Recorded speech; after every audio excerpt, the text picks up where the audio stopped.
She was kidnapped. The man on camera still has no name. Look at this image. A man, black and white surveillance footage, standing near the home of an elderly woman in Tucson, Arizona. No name, no arrest, no explanation, just a face. A face that has been seen by hundreds of thousands of people. A face that law enforcement has had for over 110 days. A face that still belongs to nobody. Her name is Nancy Guthrie. She lived alone in Tucson. She had a home, a routine, a door she locked every night. On the early morning hours of February 1st, someone walked through that door anyway. She was taken, not from a parking lot, not from a trail, from her own home in the middle of the night while Tucson slept.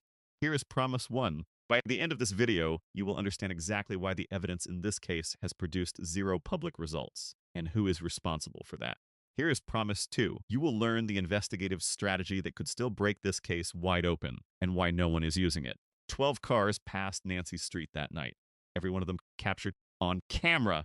And the man you're looking at right now, he didn't appear once. He appeared on 2 separate days. 2 days. Same man. No coincidence. If you recognize anything about this man, anything at all, the tip line is in the description below. You could be the reason this case finally moves. 110 days of silence. And we are just getting started.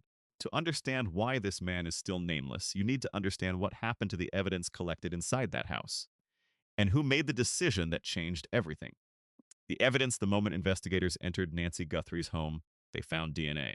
Physical evidence. Inside the crime scene, the kind of forensic material that builds cases and puts people away. There was one immediate problem. The DNA was co-mingled. Multiple contributors. Multiple profiles tangled together inside a single sample. To understand what that means, you need to hear this directly from the expert.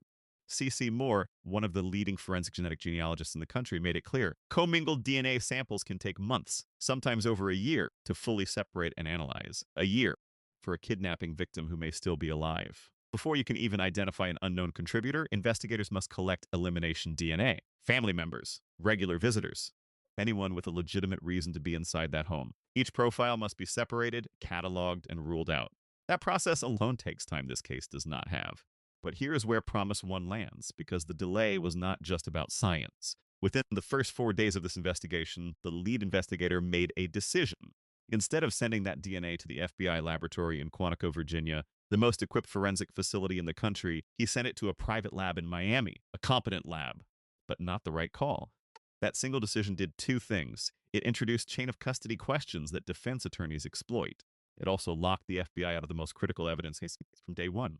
Weeks later, someone decided to bring the FBI in, but only partially. The evidence was split between 2 separate institutions, 2 labs, 1 case. We have never seen standard procedure look like this. The cameras outside Nancy's home recorded 12 vehicles that night. Ring cameras, surveillance systems, hours of digital footage. And yet the man you saw in Chapter 1, still no name. Still no color image released to the public. The forensic trail was compromised before it had a chance to breathe. Because when you line up every decision made in the first 110 days of this investigation, a pattern emerges, and it's not the pattern of a department hunting desperately for answers. The key question here is a fact that should stop you cold. Sheriff Chris Nanos, the man running this investigation, reportedly instructed a government official not to speak to the FBI. Not a rumor. Reported. On the record. An elderly woman was kidnapped from her home, possibly killed. And the lead investigator was managing relationships with federal law enforcement instead of managing the case.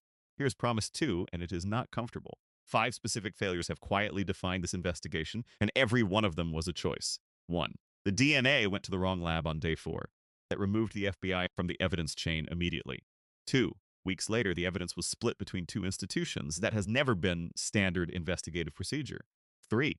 The unidentified suspect has appeared on camera twice. No color enhancement has been publicly released. No wider distribution across Pima County or Phoenix. 4. 12 vehicles passed Nancy's home that night. No public confirmation that a single one has been traced or eliminated. 5. Sheriff Nanos reportedly told a government official to stop cooperating with the FBI in an active kidnapping case.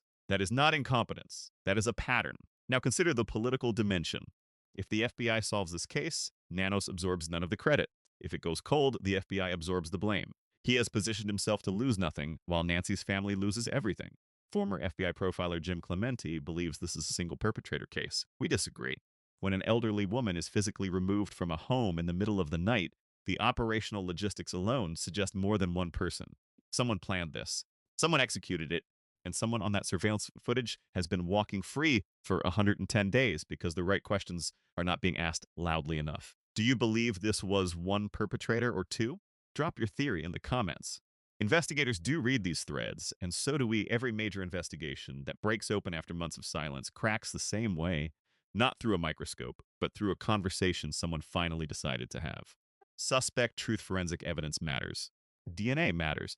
Digital footage matters. But here's what closes cases like this one. People talk, not because they want to do the right thing, because they feel pressure, because someone they trusted is now a liability, because a deal is sitting on a table and the alternative is a felony conviction.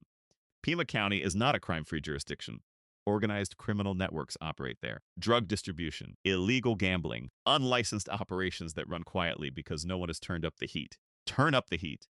Coordinated enforcement pressure on those networks forces information to the surface faster than any lab result. When someone is facing a serious charge, an A1 felony, years of their life, and a detective slides a photo of an unidentified man across the table, the math changes immediately. That conversation has not been happening. Not publicly, not visibly, not in any way this investigation has communicated to the press or the public. The jail intelligence angle is equally untapped.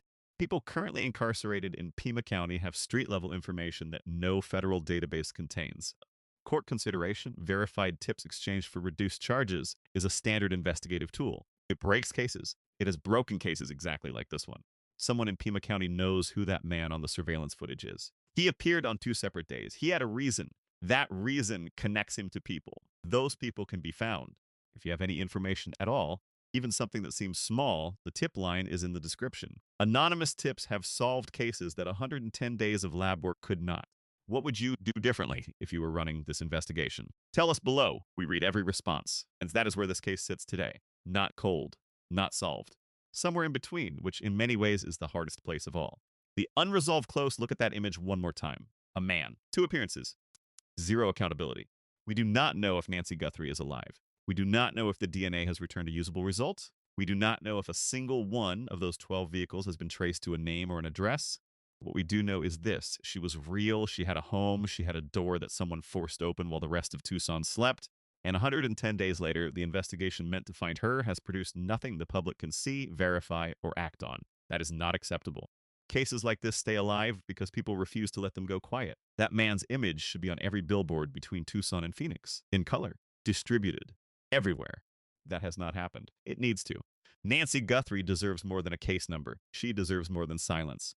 And she deserves more than an investigation that appears to be protecting itself instead of finding her. What do you think happened to Nancy, and who do you think that man is?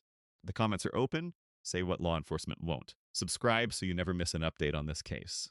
And share this video right now because the person who recognizes that face might be watching next.